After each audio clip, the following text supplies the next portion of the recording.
Welcome to Our Girl Relationships. We talk about the problems people face in their day-to-day lives. Let's start with the video. I, 29 female, have been married to my husband, 30 male, for 4 years. We've lived together for 6 years now, since we started dating, and I've always thought we have a perfectly normal and healthy relationship. My husband is close to my family. My friends love him. And overall, we've never had any major relationship problems. I've never had any reason to doubt his loyalty or love either. So what happened recently has left me pretty shaken up, to say the least.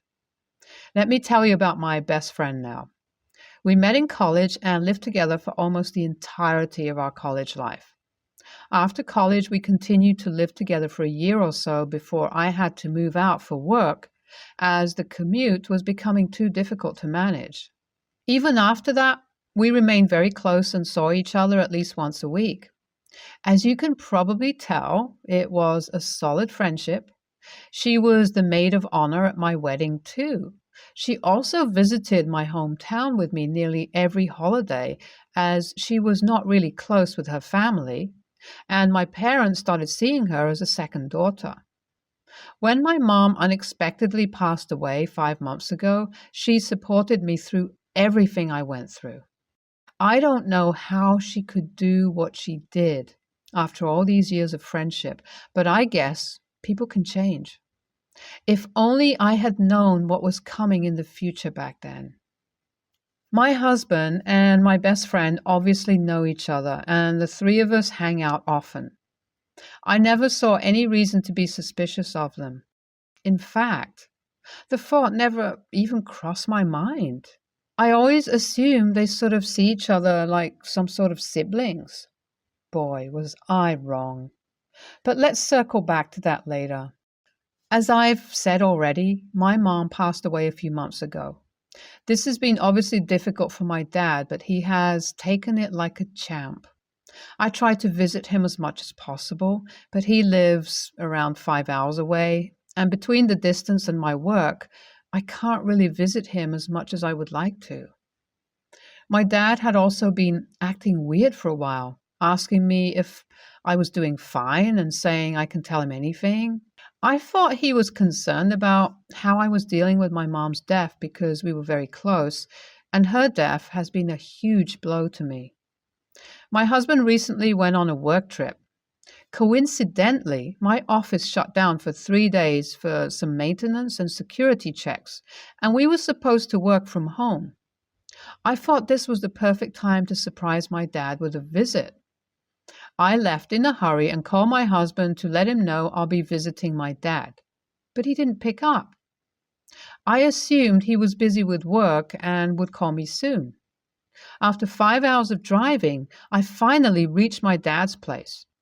Imagine my surprise when I saw my husband's car parked in the driveway.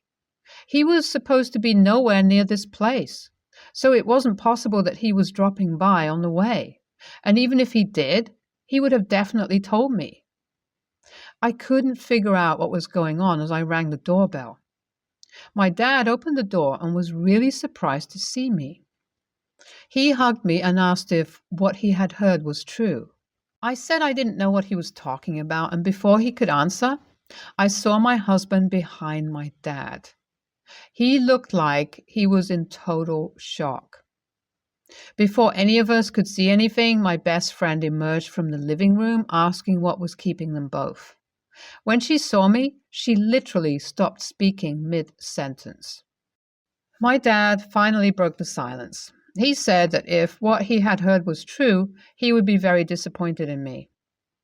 I asked him what he meant and what my husband and best friend were doing here without telling me. Before my dad could say anything, my husband turned to me and said that he could explain and that he needed to talk to me alone. I was so confused at that moment, I snapped at him and said that whatever needs to be said will be said in front of everyone. Clearly, they were comfortable having a conversation with my dad without me. Dad asked us all to have a seat at the very least, and I just followed him to the living room mechanically. My best friend was silent the whole time. After a very uncomfortable silence in the living room, my dad told me that he knows about my problem. What problem? What on earth was even going on? I said as much, and he told me there's no point in hiding and that my husband and best friend had told him everything. Even more confused than before, I demanded an explanation from my husband. He again told me that he could explain everything if I just talked to him alone. My dad then intervened and said that my best friend and husband had shown up this morning and told my dad that I had been drinking a lot. They went as far as to say that I was getting verbally abusive and buying more and more expensive bottles of wine and wouldn't let anyone stop me. This was an absolute shock to me. I mean, I do have the occasional wine now and then, but in no way do I have a drinking problem. The part about being verbally abusive and overspending was even more absurd than my alleged drinking problem. I obviously started denying everything and asked my husband and best friend what the hell was going on. What I found out has officially turned my life upside down. My husband told me he'll explain everything if I just went back home with him, but I demanded an explanation right there. That's how I found out that the two people I loved most in the world were trying to cheat me out of my mom's inheritance by trying to convince my dad I was an alcoholic with a shopping problem. My best friend is a lawyer.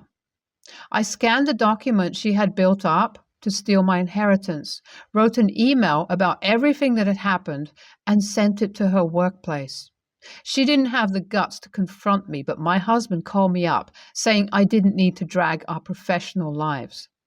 They can all go to hell for all I care. She told me that she'll probably get fired, AITA, for doing what I did. Wow. I was not expecting the outpour of supportive comments and messages from you. I wasn't even sure if anyone would read my post, but I want to thank everyone for the kind words. It's still hard for me to talk about this, but I'll give you some context. My mother was an only child who inherited everything my grandparents owned.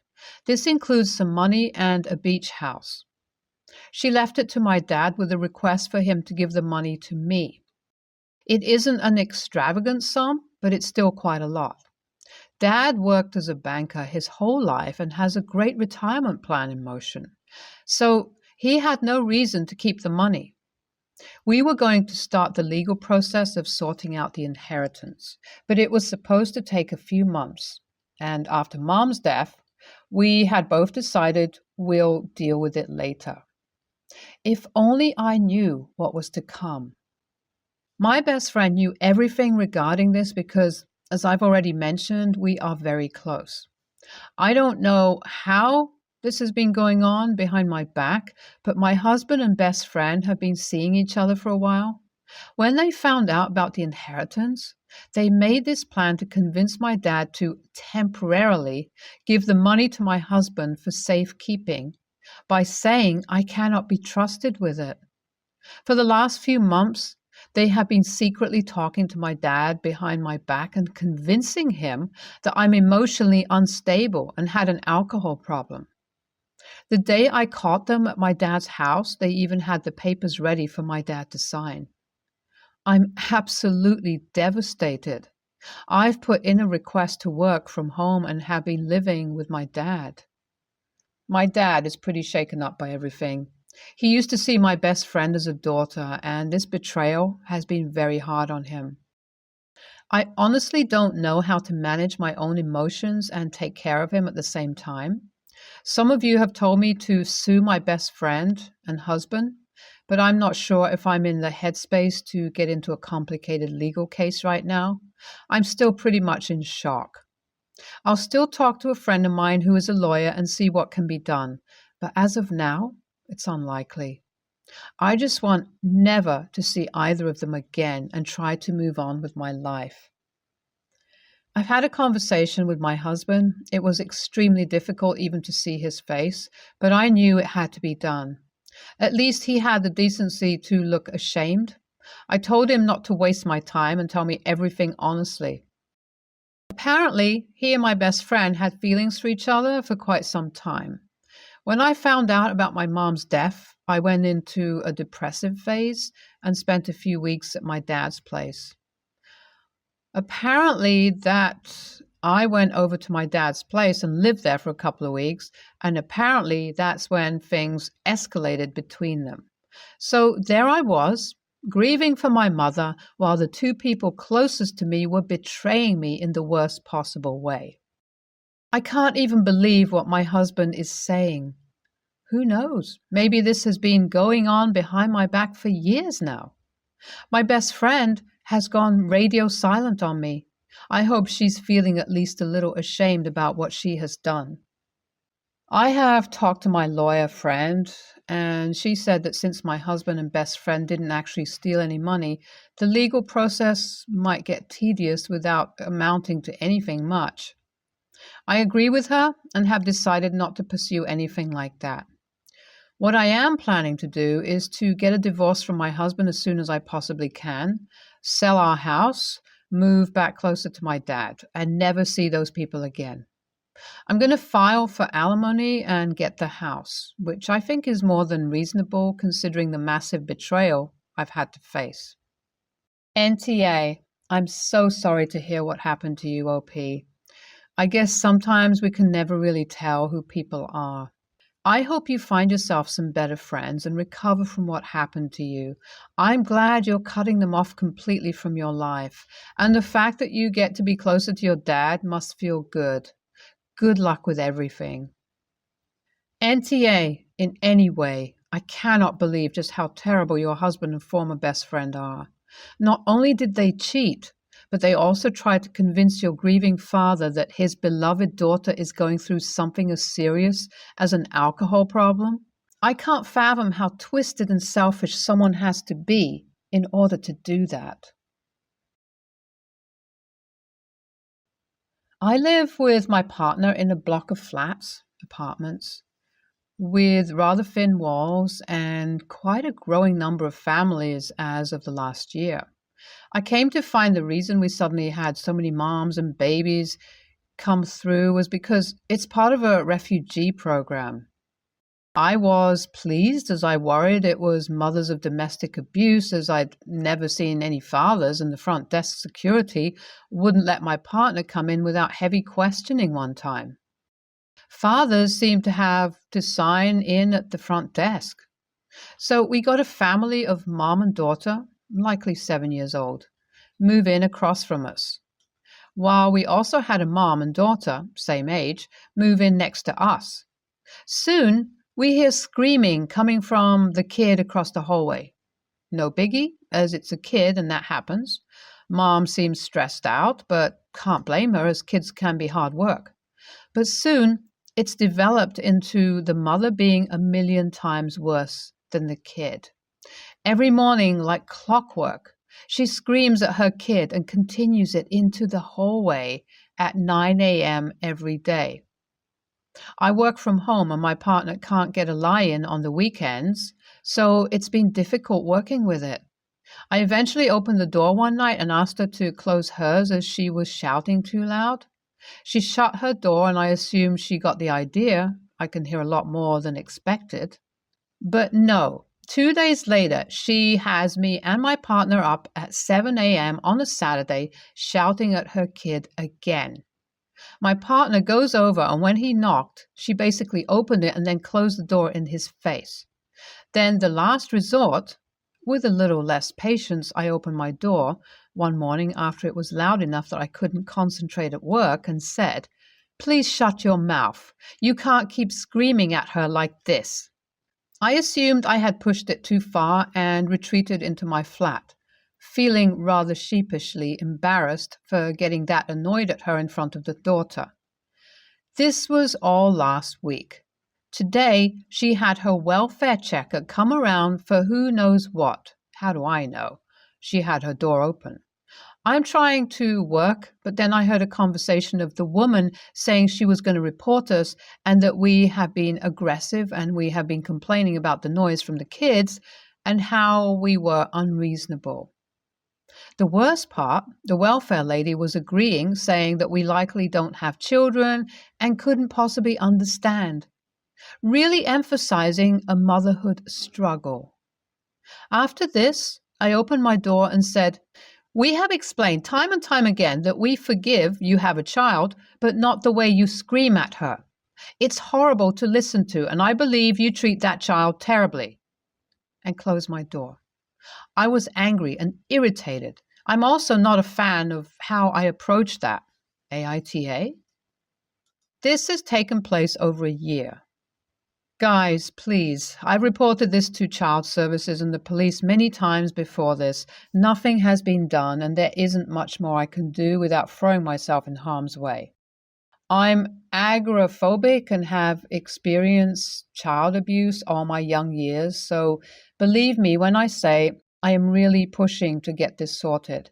I'm also shocked by those who have suggested I don't care about the child, have a problem with refugees, and believe people who have suffered at the hand of domestic abuse shouldn't be housed.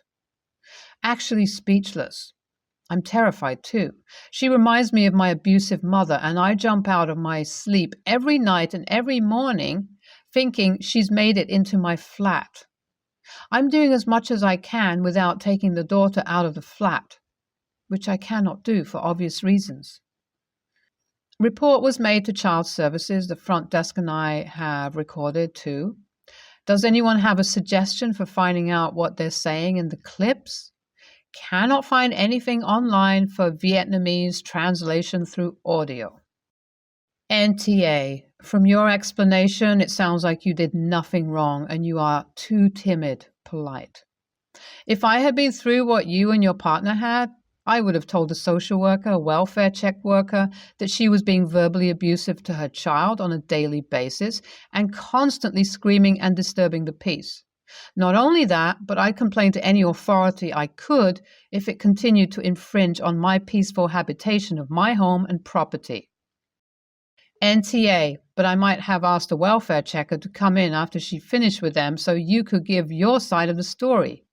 Yells can escalate and become physical, and you'd want a record of that for the child's safety. So this morning, I got an email from her business teacher saying that my daughter, 15, did not submit any of her assignments, and because of this, he doesn't have enough evidence to give her a grade. He added that he has given her multiple chances in the past, but she did not submit anything, and because he has to submit the report card grade soon, he has no choice but to give her a failing grade for her midterm. When my daughter got home, I asked to follow me to my room, showed her the email, and asked her to explain it. She apologized and gave excuses, such as the fact that she found business to be hard and boring, despite the fact that she wanted to take it and I advised against it many times. I asked her if she could drop business for the rest of the year, and she said it's not possible. I told her that she needed to work on all her missing assignments and submit them as soon as possible for the slight chance that she could get a passing grade for her midterm and overall get higher grades for the end of the school year. She gave me a list of all the assignments that she did not work, and I had her immediately work on them. A few hours later, I heard her talking. I opened the door and I found her talking on her phone with her friends while playing a game on her computer. After she was finished, I asked her to come and bring her phone to me. She asked why, and I told her that she couldn't take any breaks. I told her she had to get her assignments done and she couldn't afford to waste any more of her time than she already did.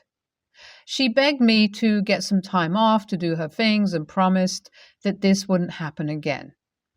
I was adamant about that and took her phone. I told her if I caught her wasting her time again before finishing her business assignments, I would ground her.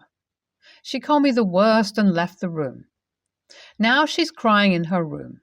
I wonder if I was hard on her, but she needs to know that her actions have consequences and that if she wanted to have time playing with her friends, then she shouldn't have failed her class in the first place. NTA, that's parenting. Sometimes we as parents are the absolute worst when we try to get our kids to do what they need to do. The situation she put herself in has made it clear that she doesn't feel the compulsion to do the work and was sitting in her room wasting the limited time she had to work on the backlog of assignments. As a result, her access to her friends' social media games was revoked. Hopefully, that lights a fire under her ass to do the work that should have been done in the first place. NTA, not failing the class, needs to be her priority, not talking on the phone and playing video games. Your daughter created this problem for herself. She needs to fix it. When she goes to university or gets a job, no one is going to hold her hand to get her work done in a timely manner. So it's best she learns the lesson sooner than later.